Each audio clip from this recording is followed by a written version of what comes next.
sudah sering dengar cerita tentang SBS ya. Jadi SBS itu singkatan dari Sang Bintang School. Dan apakah kalian tahu mengapa namanya Sang Bintang? Kenapa kita milih nama Sang Bintang? Indonesia Sang means sebutan itu kayak untuk something yang royal, kayak sang kayak punya lebih agung sih. Kalau bintang? Kalau bintang itu kan maknanya itu bintang itu adalah benda langit yang menghasilkan cahaya sendiri. Jadi dan dia juga terang karena Oke, good, no problem. Karena banyak orang menyangka Sang Bintang School itu sekolah model kan? Sekolah model. Ya, karena dulu kan lagi heboh Indonesian Idol kayak gitu kan, sehingga kayaknya ini sekolah model juga kan. Jadi Sang Bintang School ya benar tadi katanya bahwa kita ingin menjadi bintang di langit yang gelap ya.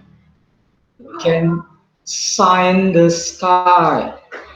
Di saat ini Indonesia sedang gelap atau terang?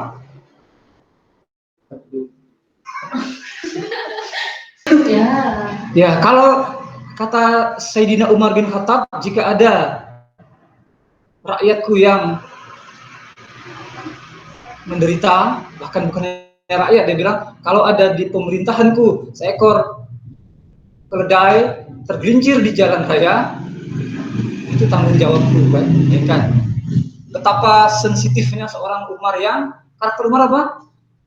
Katanya seram, galak, ganas, kejam. Tapi dia kalau ada masa pemerintahanku ada keledai tergelincir di jalan raya, kan? Wah, Umar sangat sedih ya. Indonesia boro-boro keledai ya. Berapa banyak motor tergelincir ya. Jadi itu perumpamaan yang sangat menyinggung kita ya. Karena hari ini Indonesia sangat bukan gelap lagi. Di atasnya gelap ada enggak ya? Gelapnya ada enggak. Jadi Indonesia hari ini sangat menyedihkan karena sinar itu tidak bersinar cerah.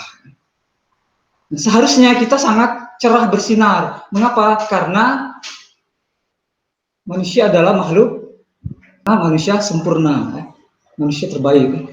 Apa terbaiknya manusia? Karakter ya, karakter. Tapi sayangnya pendidikan kita tidak mengakomodir itu. Pendidikan kita tidak mengakomodir kekayaan akal dan kekayaan karakter. Ya. Tidak mengakomodir itu. Setuju nggak? Jadi pendidikan kita hari ini fokus kemana? Kalian sekolah disuruh sama pemerintah itu mau jadi apa kan? Cari kerja kan? Cari kerja. Kerjanya di mana kan? Kantor perusahaan, pabrik kan? Ya, itu dalam bahasa terminologi modern itu namanya skrup industri kan? Skrup industri. Jadi kita dirancang untuk menjadi skrup industri. Di sini ada pabrik, sini ada pertambangan, sini ada perkantoran kan? Kita hanya skrup kan? Skrup industri. Itulah yang terjadi di dunia barat sejak revolusi industri kan. Nah, kita yang dijajah itu mengikuti barat. Kita yang dijajah mengikuti barat untuk menjadi skrup industri. Akhirnya your excellence, kehebatan Anda nggak terakomodir. Karena Anda hanya disuruh untuk pandai ngetik.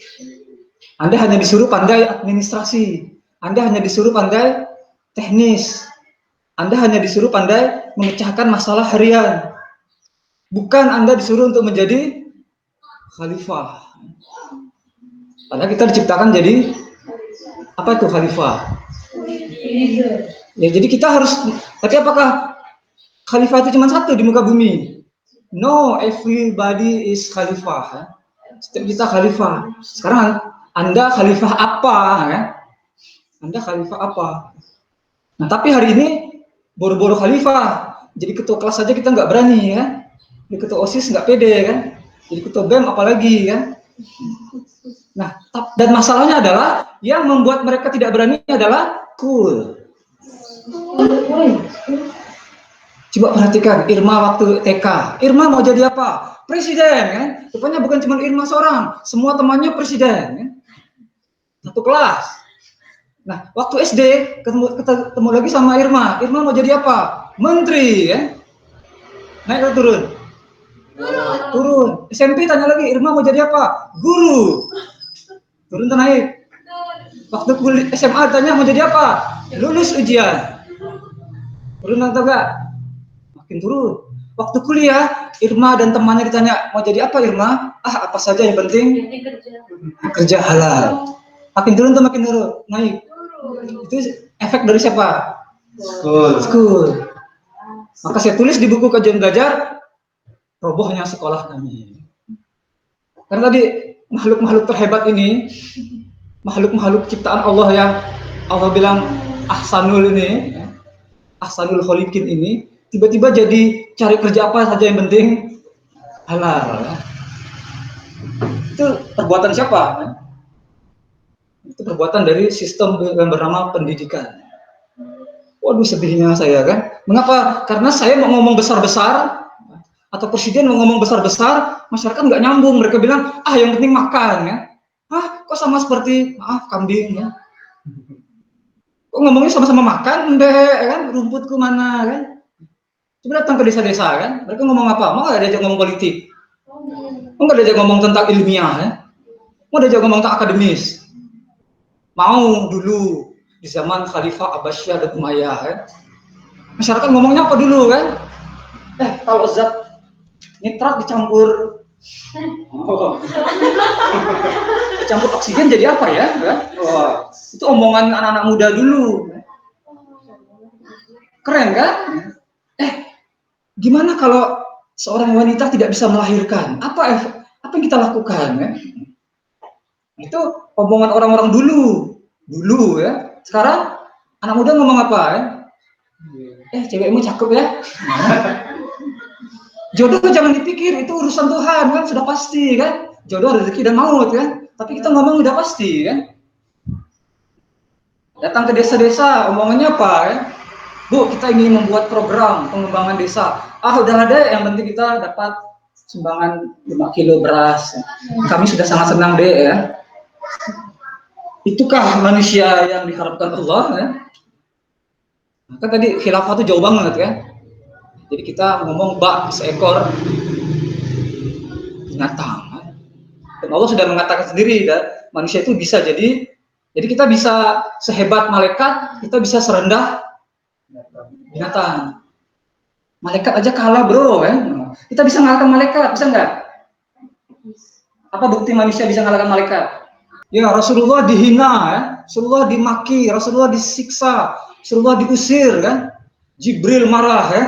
Ya Rasulullah, jika kau izinkan, dicabut gunung dan kulemparkan ke mereka ya. Malaikat aja geram ya. Nabi jangan kan, luar biasa kan, dengan mengalahkan malaikat. Bisa loh kita mengalahkan malaikat, bisa. Tapi apa yang terjadi? Kita sekarang mengalahkan, binatang ya. Kenapa? Karena binatang tadi ya habis makan kenyang udah tidur ya. Kita habis makan kenyang mikir lagi kan, gimana mengumpulkan harta ya. Itu latar belakang kenapa kita harus jadi sang bintang. Sehingga saya sejak mendirikan Sang Bintang School, saya cari talenta-talenta terbaik di antara teman-teman saya. Dan memang mereka terbaik ya. Jadi dulu Sang Bintang School ada pertama kali kurang lebih 16 instruktur ya. Itu cakep-cakep semua ya. Bukan fisiknya ya, keren-keren banget ya. Saking kerennya mereka pergi semua ya. Saking kerennya ya. Karena maaf Mister ya, saya berhenti, kenapa saya diterima di Bank A ya. Maaf Mister ya, saya terima di Kementerian A ya. Saya bilang, wah keren banget kalian ya. Saya memang tidak memaksa kalian di sini. Kalian harus membangun Indonesia ya. Jadi dulu talenta-talentanya luar biasa dan saya hobinya itu ya, mengoleksi ya. Ingin tadi orang berkualiti memproduksi orang berkualiti lain, kaderisasi ya, pendidikan. Ya. Maka Anda yang sudah punya bakat grit, pasti bisa bahasa Inggris, teach ya. Mengajar itu bukan profesi, mengajar itu adalah karakter kita ya. Teaching ya. Everybody is teacher ya. Setiap orang itu ustaz ya. Tapi kan Maaf, itu kan mulai hilang gara-gara pendidikan kita mendidik orang menjadi apa tadi? Skrup industri. Ya. Peduli amat sama lo ya. Kan sekarang pendidikan seperti itu kan. Yang penting gua dapat kerjaan dulu ya. Maka saya dulu cari teman-teman yang berbakat. Ya, kemudian kalau mereka kerja tempat lain ya alhamdulillah ya. Karena mereka akhirnya menemukan the best place for them ya. Nah, cuman dulu yang tidak mau pergi adalah Mr. Aji ya, tidak mau pergi ya, Miss Nike tidak mau pergi ya. Mr. Aji ditawarin loh jadi apa? Jadi PNS di beberapa tempat kan. Miss Nike ditawarin loh kerja di manajer apa? Hotel di Jalan Ayan itu. Teman saya lagi namanya Mr. Eric ditawarin loh di Hotel Swiss ya. Bahkan ada yang bertanya ke tim SBS, kamu di SBS dapat apaan? Pindah sini aja ya. Ingat tim SBS suruh pindah kerja tanpa ngelamar loh, pindah sini aja, pindah seperti ini ya. Dan itulah orang bagus itu tidak perlu ngelamar kan? Orang bagus tidak perlu ngelamar ya. Seperti orang terbaik bagus di Indonesia siapa? Orang terbagus di Indonesia siapa? Yang mandang saya? Orang terbagus di Indonesia siapa? Pakai H. Habibie ya. Habibie kan ditelepon sama yang cari kerja ya? Sama bos yang cari kerja siapa? Siapa yang nelpon Habibie? Pakai S. Apa? Yang nelpon Habibie. Soeharto. Oh iya. Habibie, nak pulang nak, bangun Indonesia. Dan kenapa Habibie dikejar-kejar pekerjaan? Karena dia nggak ngejar pekerjaan. Apa bukti Habibie tidak ngejar pekerjaan? Apa bukti Habibie tidak ngejar pekerjaan?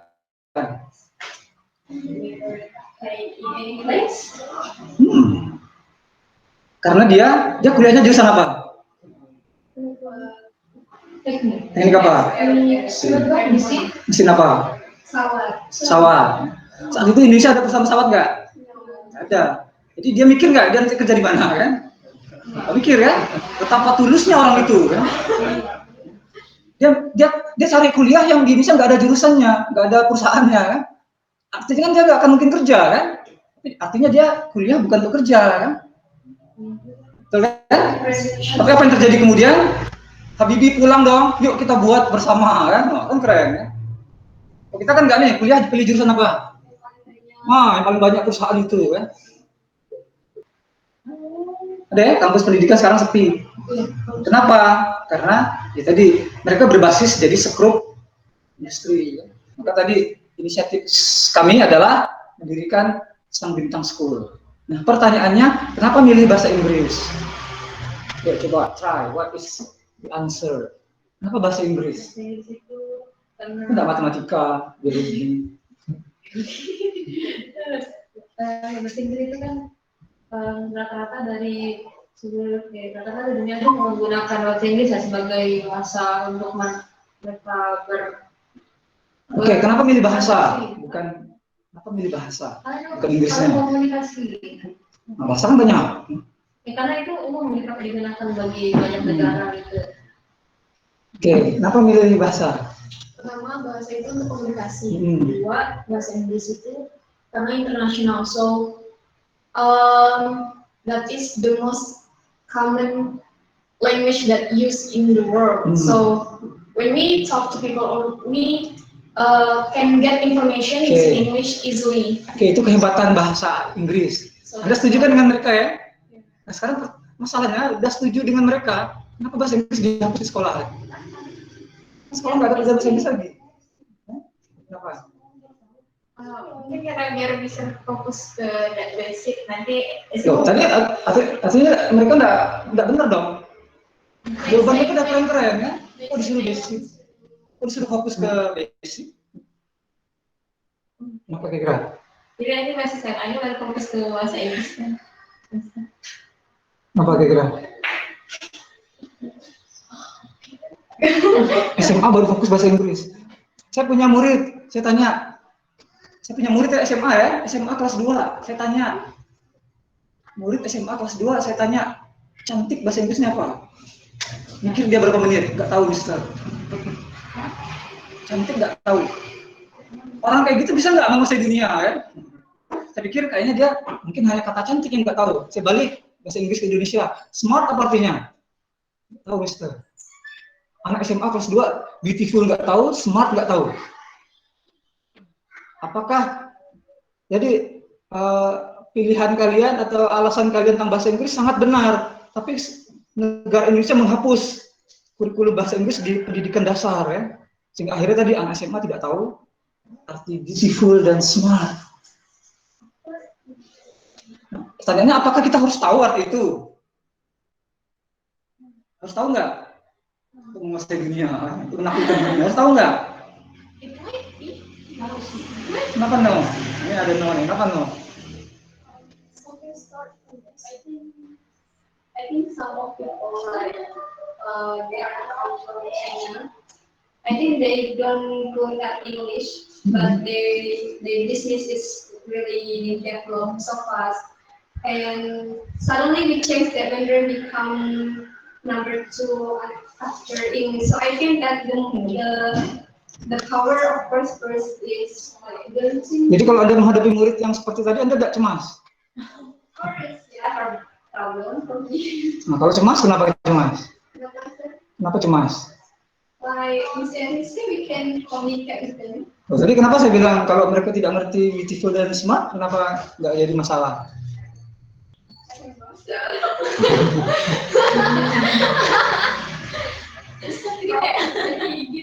Sulit ya pertanyaan saya, sulit ya? Sulit. Nah, jadi itu adalah kasus atau fenomena. Anak SMA. Sekarang bayangkan kalau usia SMA tidak tahu arti cantik dan smart, maka mereka kalau komunikasi gimana ya? Saya ingin membeli sebuah mobil yang titik-titik, mau ngomong smart nggak bisa ya. Oh, Indonesia is negara yang very, mau ngomong begitu nggak bisa dia ya.